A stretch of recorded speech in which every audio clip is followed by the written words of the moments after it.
मेरे गुरु महेश्वर शिव को मेरा प्रणाम है। इस कालखंड के प्रथम शिव के शिष्य, हम सबों के परम आदरणीय वरेण्य गुरु भ्राता साहब श्री के चरणों में मेरा प्रणाम है। शक्ति स्वरूपा मां नीलम आनंद जी के चरणों में मेरा प्रणाम है और छपरा के इस स्थान पर उपस्थित आप सभी गुरु भाई गुरु बहन के चरणों में मेरा प्रणाम है। महागुरु महादेव की दया से और साहब दीदी का असीम आशीर्वाद, जिसके कारण हम सब के जीवन में शिव गुरु हुए। हम सभी शिव के शिष्य हैं और हर एक शिव का शिष्य हजारों लाखों लोगों को जोड़ता है, महादेव के दिशा में चलने के लिए प्रेरित करता है। आज की ये शिव गुरु संगोष्ठी का आयोजन भी इसी के निमित्त यहाँ के स्थानीय गुरु भाई गुरु बहनों ने मिलकर किया है। और मुझको जो जानकारी है, इसमें छपरा, सिवान, गोपालगंज से भी लोग शामिल हुए हैं। ये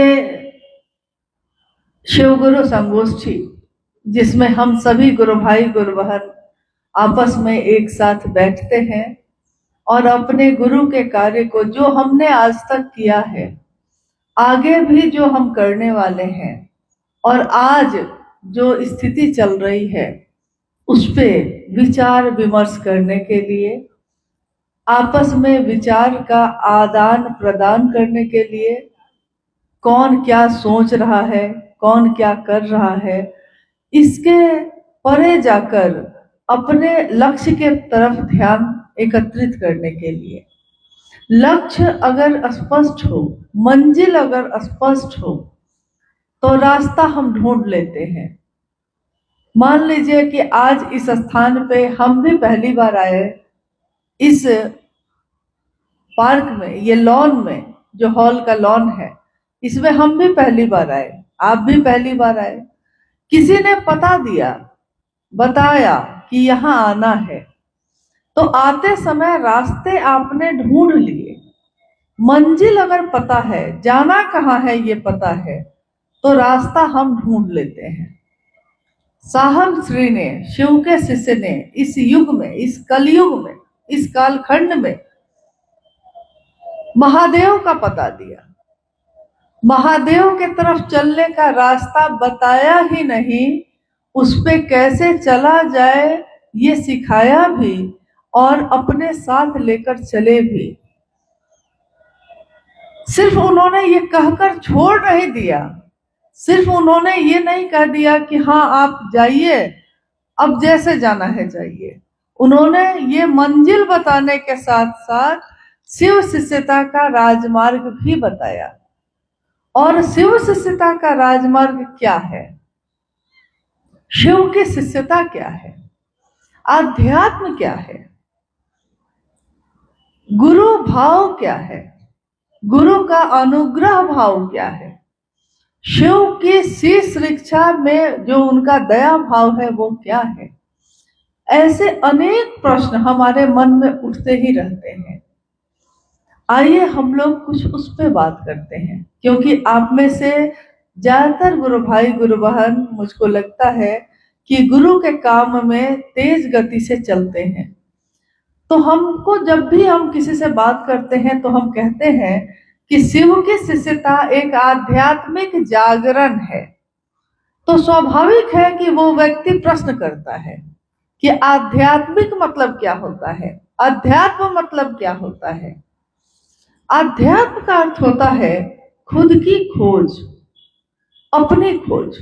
मैं कौन हूं, क्यों आया, कहां को जाऊंगा, मेरे इस जीवन में आने का कारण क्या है, प्रयोजन क्या है, उद्देश्य क्या है, इसकी खोज। क्योंकि हम दुनिया में चारों तरफ देखते रहते हैं। एक घटना है कि एक बार एक गुरु ने अपने शिष्य से पूछा कि दुनिया में कैसे लोग हैं, इसका पता कैसे करोगे? दुख क्यों आता है इसका पता कैसे करोगे? तो शिष्य ने कहा कि दुनिया में सारे लोग दुखी नहीं है, कोई ना कोई तो सुखी भी होगा। गुरु ने कहा कि जाके पता करो। तो ये घटना है कि उनका शिष्य गांव में गया, उसने दूर से देखा, तो देखा कि जमींदार है, इतना बड़ा भवन है, इतनी घोड़े गाड़ी सब है, तो ये तो जरूर सुखी होगा। तो वो उस जमींदार से मिलने गया। उसने कहा, भाई साहब आप तो बड़े सुखी होंगे, क्योंकि आपके पास तो लौकिक सुख के सारे साधन हैं। लेकिन उस जमींदार ने कहा कि मुझको संतान नहीं है। सुख के साधन तो मैंने एकत्र कर लिए, परंतु संतान नहीं है। यही दुख मुझको हमेशा पीड़ित करता रहता है। वहां से निकला, यानी वहां दुख है क्या? संतान नहीं है। निकला, उसने देखा कि एक किसान अपने खेत में बैठ के खेती कर रहा है, कोराई कर रहा है और रोटी खाता है और वहीं घास पे सो गया है। उसको लगा शिष्य को कि ये किसान जरूर सुखी होगा। तो उसने उस किसान के पास जाके पूछा, भाई तुम तो रोटी और नमक खा के बड़ा तृप्ति से सोए हो, तुम्हारे जीवन में तो कोई कष्ट नहीं होगा? तो उसने कहा कि कष्ट ही कष्ट है, दुख ही दुख है। किससे? मेरे भाई से।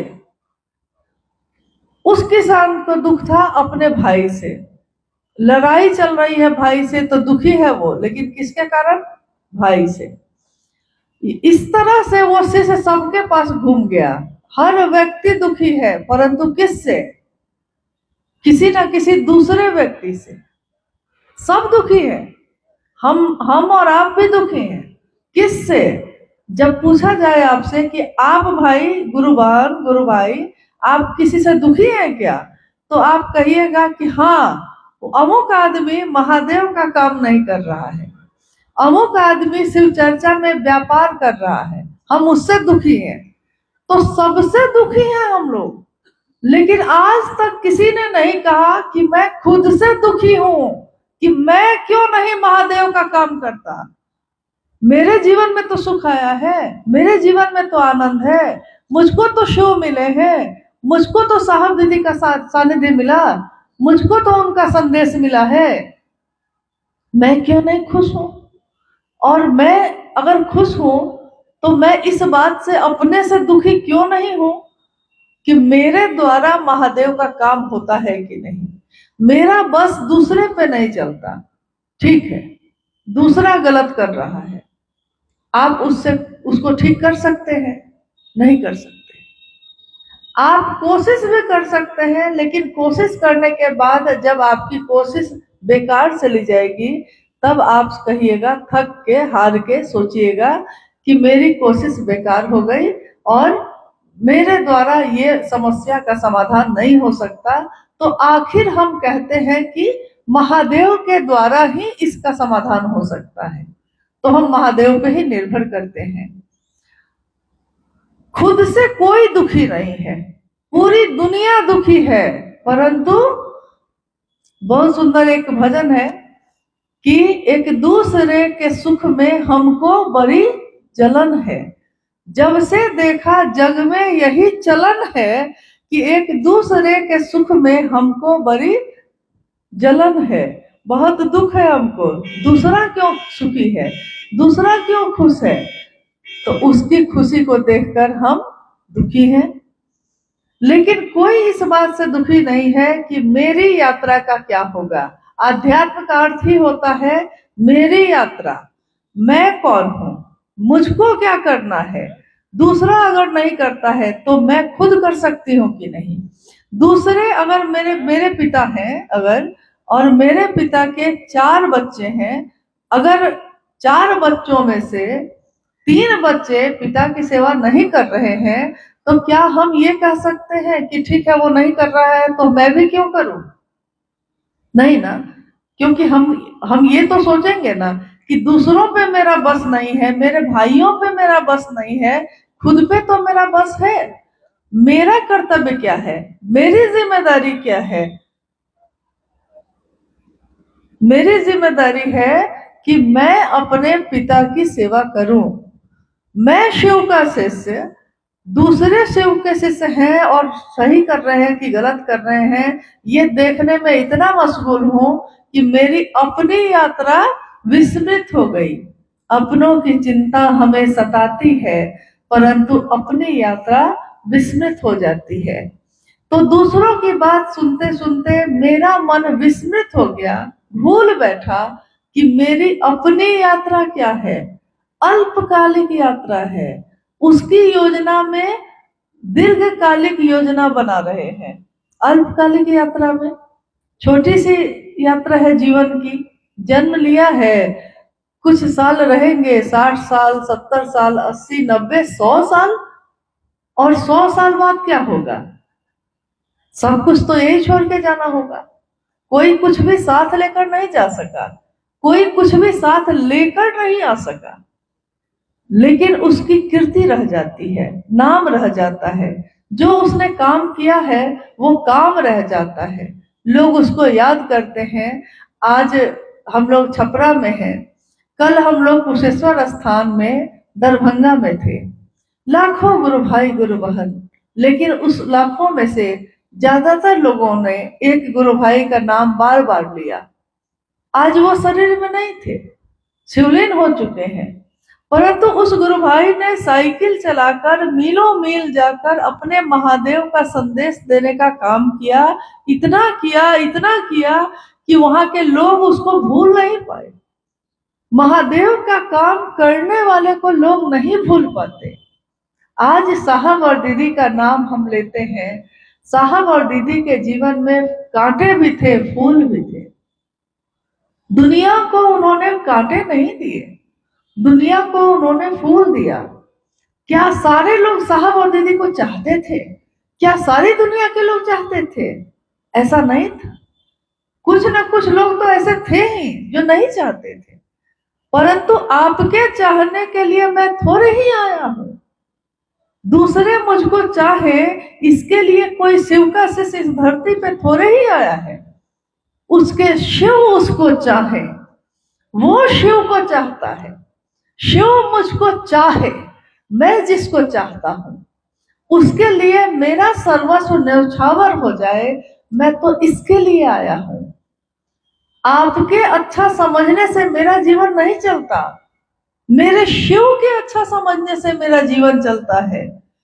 आप आज बड़ाई करेंगे, आप कल शिकायत भी करेंगे। आज आप मान देते हैं, सम्मान देते हैं, किसी दिन अपमान भी दे सकते हैं।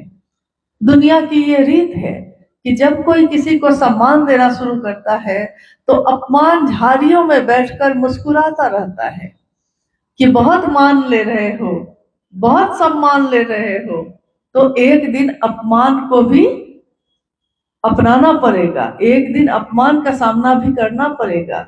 इसलिए शिव के शिष्य, शिव का कोई भी शिष्य जो शिव को चाहता है, वो शिव की बात करता है शिव के लिए, महादेव की चर्चा करता है महादेव के लिए। वो अपने लिए नहीं करता और अपने लौकिक चीजों के लिए नहीं करता, निस्वार्थ भाव से महादेव के लिए करता है। महादेव देंगे तो ठीक है, ना देंगे तब भी ठीक है, मेरे हैं वो, बस इतना काफी है। मेरा बेटा बुढ़ापा में मुझको देखेगा तो बहुत अच्छा है, नहीं भी देखेगा तो कहते हैं कि पूत कपूत होता है लेकिन माता को माता नहीं होती। माँ के हृदय से तब भी उसके लिए शुभकामना ही निकलती है। तो जब अपनों के लिए, जो भी मेरा अपना है वो मेरे लिए करता है तब भी और नहीं करता है तब भी मेरा ही होता है। हम अपनों का व्यापार नहीं करते, हम अपनों का बंटवारा नहीं करते, हम अपनों का लेन देन या फेर बदल नहीं करते। मेरा बेटा है, मेरा पति है, मेरे माता है, मेरे पिता है, जैसे हैं मेरे हैं। दूसरे के पास हो सकता है इससे अच्छे पिता होंगे, परंतु हम अपना पिता नहीं बदलते, तो भगवान कैसे बदलेंगे? तो अपना गुरु कैसे बदलेंगे? तो अपना साहब और दीदी कैसे बदलेंगे? साहब मेरा एक है और न दूजो कोई, जो दूजा साहब कहे सो दूजो कुल का होए। साहब यहाँ एक ही है सृष्टि में और सदैव वही रहेंगे। दीदी नीलम आनंद, जिनकी वाणी से आज भी हमारा मन शिव भाव से आप्लावित होता है, जिनके गाए हुए हरा भोला हरा शिवा से हमारा मन शिव में रम जाता है। याद कीजिए कि हम लोग जब भी गाते हैं हरा भोला हरा शिवा, जब शुरू करते हैं, जब फिल्म के गीत के तर्ज पे बना था ये, परंतु फिल्म का वो गीत नहीं याद आता हमको। फूल तुम्हें भेजा है खत में, फूल नहीं मेरा दिल है, ये नहीं याद आता हमको। बस ये याद आता है कि दीदी क्या गाती थी।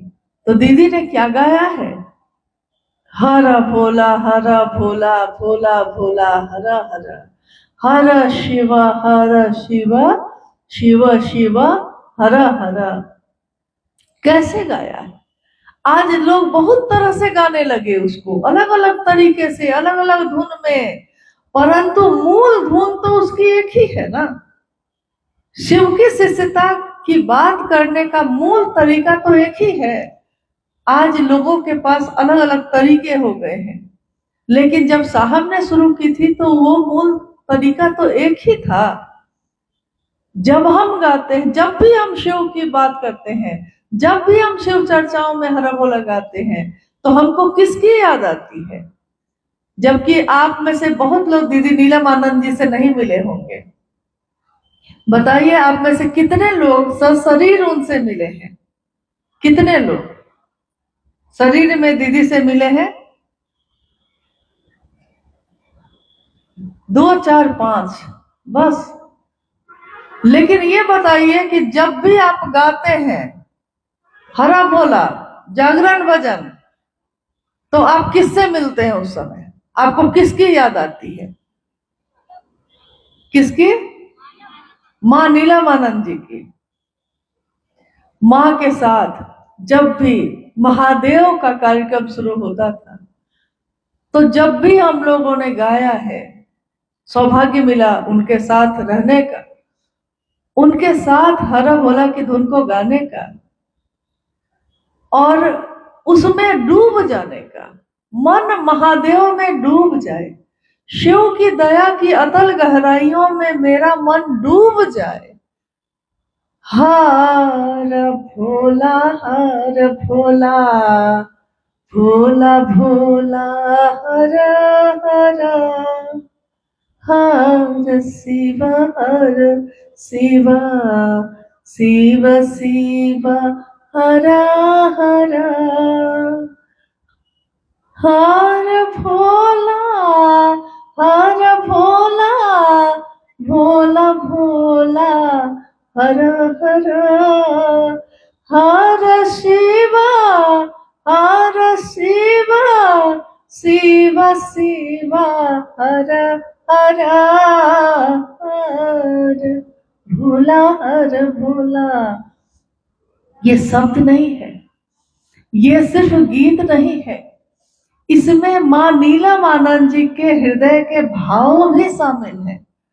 तो जब भी हम में से कोई शिव का शिष्य इसको गाता है, वो महसूस करता है माँ नीलम आनंद जी के भाव को, जैसे हमारा मन उनके मन से मिल जाता है। ठीक उसी तरह जब भी हम किसी को कहते हैं कि मेरे गुरु शिव हैं, आपके भी गुरु हो सकते हैं, ये संदेश है साहब श्री हरिंद्रानंद जी का। तो जब भी हम ये बात कहते हैं, हमारे मन में साहब के हृदय की का वो आह्लाद, आध्यात्मिक आह्लाद, जिसमें साहब ने कहा है कि आध्यात्म में आई संक्रांति से जो मेरा मन गुजर रहा था और मेरे मन में जो अंतः प्रेरणा आई, आध्यात्मिक आह्लाद आया, उसके कारण मैंने लोगों से कहना शुरू किया कि शिव मेरे गुरु हैं, तुम्हारे भी हो सकते हैं। तो साहब ने कहा कि शिव मेरे गुरु हैं, आपके भी हो सकते हैं। जबकि प्रेम में लोग ऐसा करते नहीं हैं। प्रेम में क्या करते हैं हम लोग? लौकिक प्रेम में क्या करते हैं हम लोग? लौकिक प्रेम में हम लोग जब किसी को प्रेम करते हैं, मान लीजिए कि आप पति को प्रेम करते हैं, आप कहिएगा हाँ। कुछ लोग नहीं भी करते हैं तब भी बोलते हैं कि हाँ करते हैं। झूठ मूठ भी झूठा ही सही, कोई मुझको प्यार कर ले। तो माँ से प्यार है, पति से प्यार है, अपने बच्चे से प्यार है। लेकिन आपका बच्चा अगर माँ से ज्यादा चाची से नजदीक होने लगता है तो माँ को दिक्कत होती है कि नहीं? माँ को लगता है कि मेरा बेटा है और आता है पहले चाची के पास चला जाता है।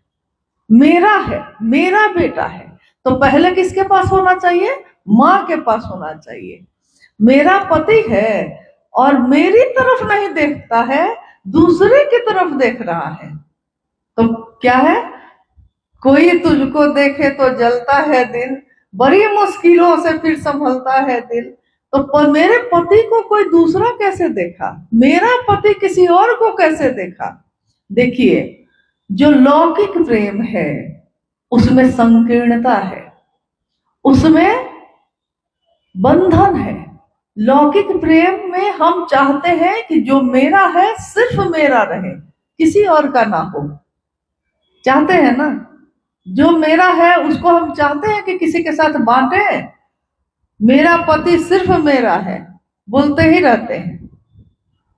लेकिन यहां पारलौकिक प्रेम की बात हुई तो साहब ने कहा कि शिव से प्रेम करना, ईश्वर से प्रेम करना, यानी पारलौकिक प्रेम है ये।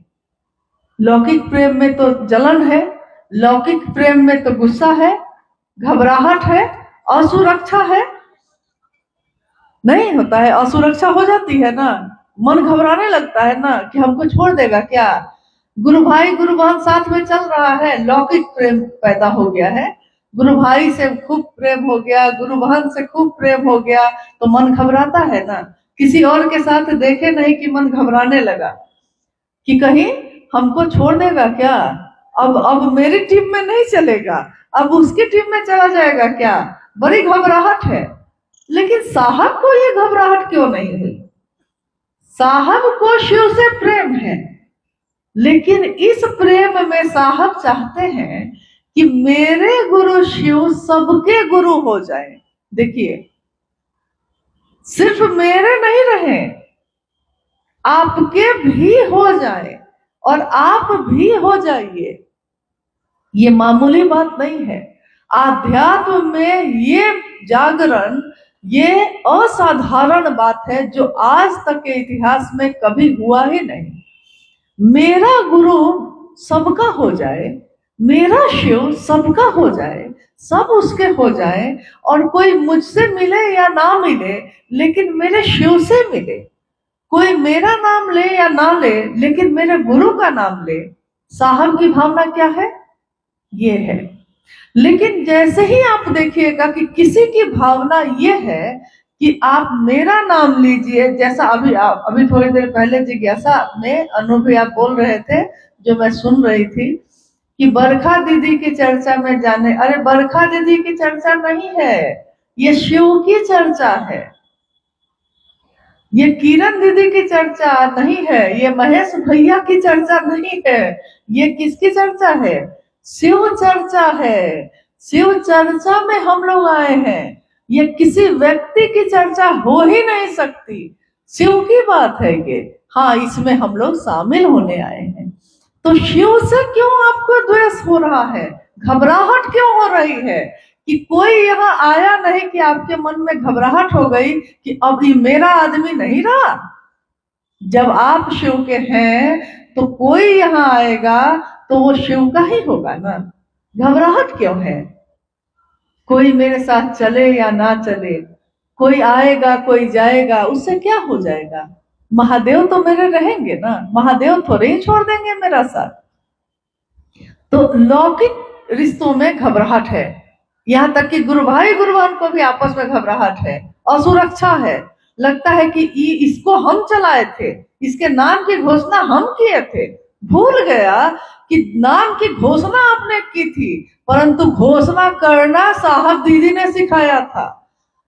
आपने 3 सूत्र किसी को दिया, परंतु ये 3 सूत्र साहब और दीदी ने दिया है। मेरा नहीं है ये, आपका नहीं है ये किसी ने दिया है बांटने के लिए। कहा जाता है कि सुख को बांटिएगा तो बढ़ेगा कि घटेगा? सुख को बांटने से बढ़ता है कि घटता है? बढ़ता है। और दुख को बांटने से क्या होता है? दुख को बांटने से घटता है, सुख को बांटने से बढ़ता है। महादेव मेरे हैं, ये सुख है, ये आनंद है। जितना बांटिएगा, जितना छीटिएगा, जितना लोगों तक पहुंचाइएगा, उतना नाम के घोषणा उसकी होती है। और मन खुश किसका होता है? जो जो घोषणा कर रहा है। वो खुश होगा कि नहीं होगा पता नहीं, लेकिन हम तो बहुत खुश हो गए। आज तो मेरा दिन बड़ा अच्छा गुजरा। आज मैंने 2 लोगों को महादेव का शिष्य बनाया।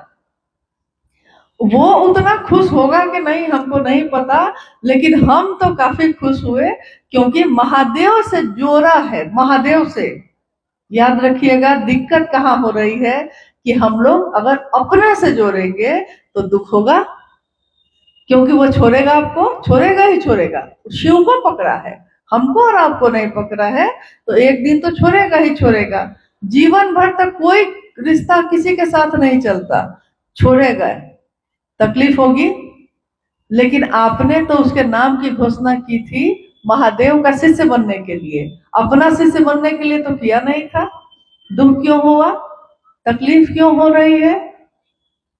तो असुरक्षा तभी है जो लौकिक आपका रिश्ता होगा तो आपको दिक्कत होगी, डर होगा, भय होगा कि मेरा आदमी अब ना रहा, ये अमुक आदमी का आदमी हो गया, बड़ी घबराहट है आपको। परंतु अगर आपने शिव के लिए जोड़ा है किसी को, तो वो किसी के साथ चले, आपको कोई घबराहट नहीं। वो महादेव का नाम लेता है, आप खुश हैं, वो आपके पास आए या ना आए। तो साहब का संदेश यही है कि खुद भी शिव के शिष्य बनिए और दूसरों को भी प्रेरित करिए। परंतु एक बात जरूर है जो मैं कहना चाहती हूँ, वो ये है कि साहब की बातों को पूरा सुनिए और ध्यान से सुनिए। साहब के मन से अपने मन को मिलाइए और समझने की कोशिश करिए, क्योंकि उनकी बातों को समझने के लिए उनके मन से अपने मन को मिलाना पड़ेगा। एक बार साहब ने एक गुरु भाई को, जो उनके नजदीक खड़ा है, कहा कि दूसरा गुरु भाई जो जा रहा है, जाने वाला है, तो साहब यहाँ से देख रहे हैं, तो उन्होंने कहा कि जाके कहो कि रुको मत जाने दो, रोको मत जाने दो। सामने वाले बगल वाले को कहा कि रोको मत जाने दो। रोको जब लिखिएगा इसको तो कैसे लिखा जाएगा? रोको कौमा मत जाने दो। लेकिन यहां से वहां जाते जाते गुरु भाई जो है, उसको लाइन तो याद रही, लेकिन कौमा भूल गया वो। तो उसने जाकर कहा कि नहीं नहीं, साहब ने कहा है कि रोको मत जाने दो, रोको मत जाने दो। तो आप कहिएगा कि साहब का ही तो बोला हुआ ये भी है, साहब का ही बोला हुआ तो ये भी है। नहीं, साहब के भाव को समझना होगा। साहब की बोली हुई बात है, परंतु कहाँ कौमा है, भाव क्या है इसका, वो कहना क्या चाहते हैं, इसको समझना होगा। साहब बहुत समय से ये बात कह रहे हैं, लगातार कहते रहे कि आप छोटी छोटी बैठक का आयोजन करिए, क्योंकि बैठक करने से हम आपस में बातचीत कर पाते हैं, एक दूसरे की बात को समझ पाते हैं। तो जब हम बात को समझेंगे, छोटी छोटी कार्यशाला होगी, तभी ना हम जाकर, जब हम खुद समझेंगे तब ना दूसरे को समझाएंगे कुछ, और दूसरे को समझाते समझाते खुद खूब और अच्छे तरह से समझेंगे, दूसरों को समझाते समझाते खुद समझेंगे, दूसरों को पहुंचाते पहुंचाते खुद पहुंचेंगे। इसलिए साहब श्री ने कहा कि दूसरे को समझाइए। लेकिन क्या, इसको तो पहले साहब की बात को समझना होगा। साहब ने एक पुस्तक लिखी, आओ चले शिव की ओर, कोरोना काल में लिखा। उस पुस्तक को हो सकता है हम में से बहुत लोग पढ़े लिखे नहीं हो। जैसा अभी भैया ने पूछा कि शिष्यानुभूति कितने लोगों ने पढ़ी है, तो आप में से बहुत कम लोगों ने हाथ उठाया। तो जानकारी का अभाव भी एक कारण होता है, जानकारी का अभाव है। इसमें मेरा कहना है कि पुराने जो 20 साल 30 साल के गुरु भाई गुरु बहन हैं, उनकी भूमिका भी है कि उनके पास शिष्यानुभूति होगी। नहीं है तो मुख्यालय रांची से सबको दिया जाता है, आप कभी भी कोई जाएगा तो ला सकता है और फ्री दिया जाता है। हमारे आपके सहयोग से छपता है, लेकिन देने समय उसका कोई पैसा नहीं लिया जाता, क्योंकि उसका मूल्य आपने सुन लिया है, आपका शिव शिष्य होना ही उसका मूल्य है। इसको पढ़ने की जरूरत क्यों है और क्यों साहब ने शिष्यानुभूति में पहली बार अपना नाम लिखा था? साहब ने शिव को गुरु कब बनाया है, किस साल में बनाया था? 1974 में। और महादेव का मंत्र, प्राण मंत्र नमः शिवाय, वो कब मिला था साहब को? 1975 में। 1974 में उन्होंने शिव को अपना गुरु बनाया। 1975 में उनको नमः शिवाय मंत्र मिला। 1982 में उन्होंने पहली बार कमरे में और कमरे के बाहर महादेव की चर्चा शुरू की।